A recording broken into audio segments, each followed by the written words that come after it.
दोस्तों, इस कहानी को जरा ध्यान से सुनिए, क्योंकि यह कहानी आपकी जिंदगी भर काम आएगी। नमस्कार दोस्तों। बोधि थिंगपाय संगीत प्राप्त की थी। वह जिस नगर में भी व्यापार करने जाता, वहां पर भी उसे सफलता मिलना निश्चित था। वह अपने जीवन में कभी भी हारा नहीं था। उसका व्यापार भी खूब जोरों शोरों से चल रहा था।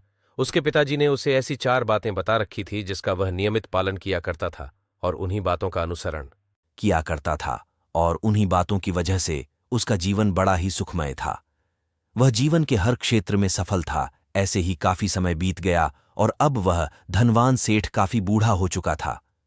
अब उसे लगने लगा था कि मेरी मृत्यु बहुत नजदीक है, मेरी मृत्यु कभी भी हो सकती है। और वह जानता था कि उसका बेटा बहुत भोला है, बहुत नादान है, उसे अभी दुनियादारी की समझ नहीं है। इसलिए उसने अपने बेटे को अपने पास बुलाया और अपने बेटे से कहा, बेटा, मैंने अपने पिताजी से 4 बातें सीखी थीं और उन्हीं बातों को मैंने अपने जीवन में उतारा। उन्हीं के अनुसरण की वजह से आज मैं अपने जीवन में इतना सफल हूं, अपना जीवन सुखमय पूर्वक बिता रहा हूं।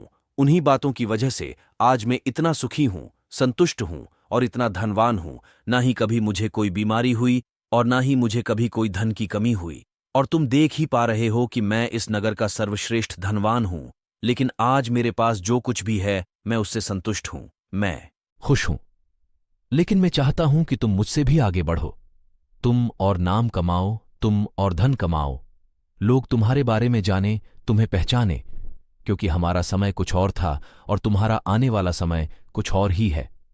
उस धनवान सेठ ने अपने बेटे को अपने और करीब बुलाया और उससे कहने लगा, बेटा, आज मैं तुमको दुनिया की ऐसी 4 महत्वपूर्ण बातें बताने जा रहा हूं जो मुझे मेरे पिताजी ने बताई थीं, और इसी के कारण आज मैं इतना सफल हूं। यदि तुमने इन सभी बातों को घर के चारों तरफ चमड़े की बाण रखना, तीसरी बात हमेशा खाने को मीठा करके खाना, और चौथी बात अपनी पत्नी को हमेशा बांध कर रखना। इतना कहकर वह धनवान सेठ अब निश्चिंत हो चुका था। वह यह जानता था कि उसका बेटा बहुत भोला है।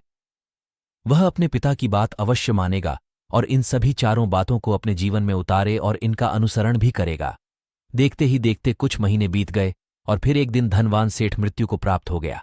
अपने पिता की मृत्यु के बाद उस धनवान